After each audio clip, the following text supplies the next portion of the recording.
Hello. What's up tonight, everyone? Welcome.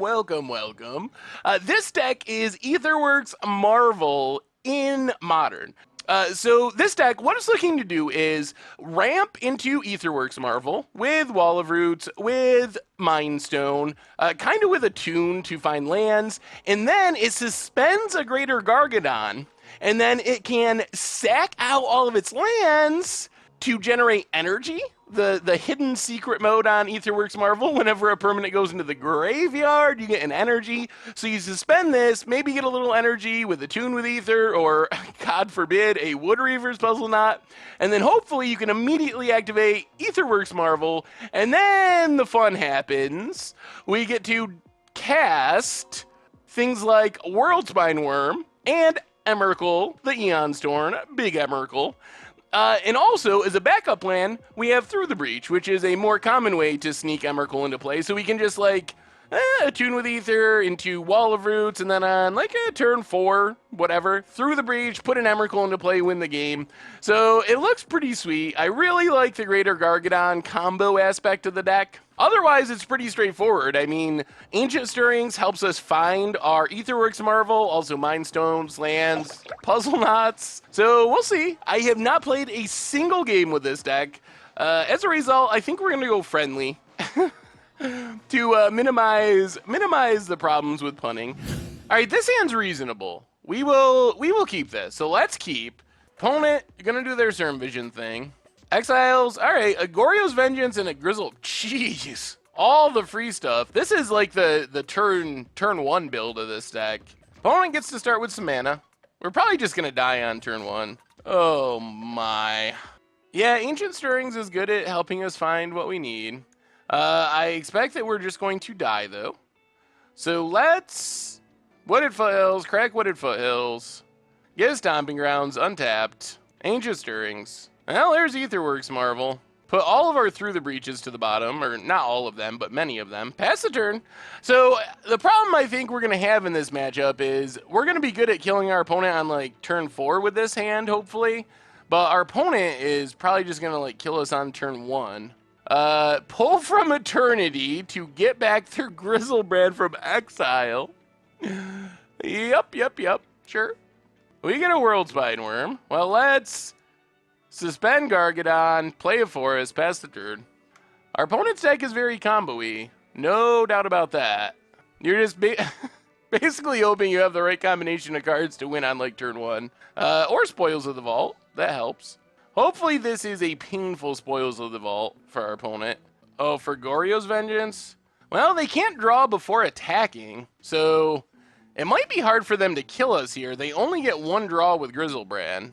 Unless they draw into Soul Spikes to gain life to get more draws. They do. Soul Spike draws more cards. Oh, that's fun. Another Soul Spike, of course, draws more cards, down to 1. We do not have a Lightning Bolt or a Gut Shot. Huh? Well, that was a interactive game of Magic. So let's play Aether Hub, get an energy, play Wall of Roots, play Mind Stone, pass the turn. Yeah, we have enough energy now, I think. If we find a Marvel, we should be able to activate it thanks to Greater Gargadon. Marvel? Worldspine Worm. This costs 11. 1, 2, 3, 4, 5, 6, 7, 8. We're not even close to that. All right, let's Windswept Heath, crack Windswept Heath, get another land out of our deck. Let's crack a Mind Stone. Another land. All right, pass the turn. Well, I mean, we got Worm and Emrakul. Worm is good because it's very good with Through the Breach. It hits for 15 and then leaves behind the 5/5. So I think that's the main reason. I'm sure there could be good secondary targets, though. All right, let's draw another card with Mind Stone.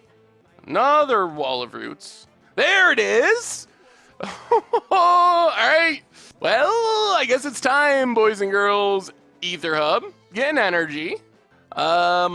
Suspend our Greater Gargadon. We are actually going to activate an Aetherworks Marvel. It's going to happen. Aetherworks Marvel. Cast. Oh, now we get to sack things. Sack an Ether Hub. How many counters are on this? Many. So up to 5 energy, up to 6 energy. All right, Aetherworks, be good to us. Be good to us. Come on, something big. Yeah, we got. Oh, get an extra turn, and I think that does it. Well, we were not fast enough to beat that first deck, but it looks like we're fast enough to beat Scapeshift. Sweet, Big Mama Emrakul. Come into play. And the sweet thing about Aetherworks Marvel is theoretically we could just activate it again this turn. I mean, we're not going to because our opponent's going to die, but if our opponent doesn't scoop, we can just activate again. I guess we could have went for the kill by activating it right away. All right, let's play Wall of Roots. All right, opponent scoops it up. Well, here's the combo. Cortex 1. So this should mean, did our opponent play a land last turn? 1, 2, 3, 1, 2, 3, 4. This should mean that we're dead. Our opponent should be able to just scry until they find, well, they miss their land drop. Let's think about this. If we're just dead, I'll scoop and we'll move on to game 3. They can scry, but are they guaranteed to scry into a win? So they missed their land drop. So let's assume they don't have a land. That means they can't just scry into damage because they don't have the black mana they need to cast, what's it called? And then they only have X3 for a Chord of Calling, so they can't Chord of Calling for it. Collective Company doesn't hit it, so I think we actually are not dead, even with our opponent getting infinite scries. So what's happening here, if you haven't seen this combo before, I should probably explain it.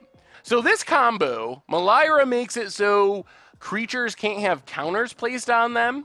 Kitchen Finks, when it dies, it has persist, so it comes back into play. If it didn't have a -1/-1 counter, you return it with a -1/-1 counter. So since Malira doesn't let a -1/-1 counter go on it, our opponent can just infinitely sack the Kitchen Finks with Viscera, which lets you sack a creature to scry, gain a whole bunch of life. In the real world, it's technically infinite. You could just be like, whatever, 1,000,000 life. But on Magic Online, it's not truly infinite because of time and how long it takes to go through this combo. Normally, if I know I'm dead, I scoop to this. I hate when people make me go through combos if they know they're dead. So I would normally scoop. However, in this scenario, I'm actually not convinced that we are dead. I think that there's actually an above average chance that we're not dead because they need a very specific one of, most likely, or maybe 2 of in their hand. So I can't just scoop here, which makes me feel bad because our opponent has to keep going through this loop. But that's what you got to do. So our opponent left something on top. We don't know what it is. When we go to Emrakul, they're probably just going to go through this whole loop again. What did they leave on top? All right, they just cast a Kitchen Finks. So are we really just going to win? This is going to end up being a weird game. Cracked Wooded Foothills. Get a Stomping Grounds. Tapped. We draw another land. Let's play Ether Hub. Get an energy. Oh, boy. So we threw the Breach. An Emrakul. Our opponent's probably going to spend another 10 minutes gaining life, I assume. We go Annihilating. Opponent's going to Chord X1? I guess for another sacrifice fodder. Okay. Sure. Oh, boy. Magic, magic, magic. Such a weird league. Opponent gets a Noble Hierarch to sack 2 Annihilator. Oh. That was a very skeptical comment, Wandering Wind. All right, so our opponent gets to keep their stuff. Plays a Noble Hierarch. Unfortunately, our hand is mono lands, so we could definitely still lose from here. Opponent goes attacking. We block. We need to draw actual action. Well, let's play this. Yeah, I don't think we can do anything. 1, 2, 3, 4, 5, 6, 7, 8. So we can't Gargadon. No, let's suspend Gargadon. I guess we can use Gargadon to sack and make a 1/1 to block. And then, in theory, we could draw Aetherworks Marvel. That's what we need here. Aetherworks Marvel lets us win. So if we just happen to draw Aetherworks Marvel, or a way to find Aetherworks Marvel, opponent does some attacking. 3, 6, 7, 8. Block, block. Well, we definitely sack this God's Eye. Combo! Get a 1/1. So let's see. We block here. If we block Finks, we take 3. Next turn, we block Finks. We're at 7. We take 3, 4, 5, 6. All right, this buys us 2 turns, theoretically, if our opponent doesn't have another play. So I think this is the best block. Basically, we just want to maximize the amount of time we have to draw a Aetherworks Marvel, which is our 1 draw. Another Gargadon. All right, so let's play a mountain. 1, 2, 3, 4, 5, 6, 7. We're still 1. Oh, man. All right, pass the turn. So our opponent can probably scry for a Path to Exile if they're in their deck. I'm pretty sure we don't get another turn. Assuming our opponent has a Path to Exile, because they just path our wall and attack with everything. Should I just scoop? Is it possible that our opponent actually does not have it here? All right, there's the path. So our opponent did have the path in their deck. We actually have mana for Anger. Will it be quick enough is question 2. We also have Through the Breach, so if we just draw an Emrakul, we can do that. Opponent has the Slippery Boggle. Oh! Okay. New plan. Hopefully win with Emrakul. Get a mountain, pass the turn. Opponent Razor Verge Thicket.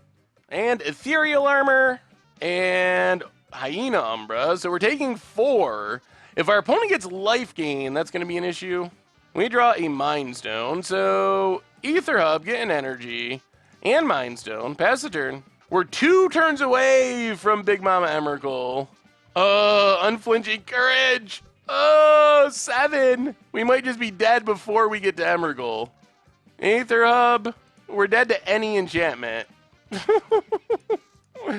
Oh, pass the turn. Yup, and that, oh my god. So what did we learn about Aetherworks Marvel in Modern? And so I wrote a thing for Brewers Minute saying that I thought Aetherworks Marvel was unplayable in Modern, and I'm pretty sure that I was right. After playing this match, I am very, very confident. I mean, the deck is really fun and it's really cool, but it kind of feels against the odds, and I'm really questioning how this is better than anything else. So the problem is, like, if you're going to cheat Emrakuls and so forth into play, is it really worth it to be playing Attune with Ethers and Wood Reaver's Puzzle Knots? I don't know. So there's cool parts of it. I like some of the aspects. One of the things I try to do, and a great example of this was when we played the Kobolds deck, is when a deck isn't very good, or when I don't think it's very good, look for something that I like and try to use that in the future. And this deck has made me consider that I really like the possibility of Aetherworks Marvel working in Restore Balance, because it's another way to cheat Restore Balance into play. Restore Balance already wants Greater Gargadon because of Restore Balance. You're already ramping with random mana rocks that work with Restore Balance. So that's the takeaway I got from this, is I'm interested in exploring Aetherworks Marvel with Restore Balance in the future. Anyway, everyone, don't forget Replay YouTube, where you can check out all the old streams, the merch channel, and of course, one more for our sponsor, Wizardry Foundry. Check out their collection, 50% off for Black Friday. All right, everyone, have an awesome Thanksgiving if you're in the U.S. We got all the normal content coming out, Against Odds tomorrow, all the fun stuff, and we'll be back Thursday with another one. You all are awesome. Thank you for the subs and just for hanging out. So have a wonderful Thanksgiving and a great weekend. I will talk to y'all soon.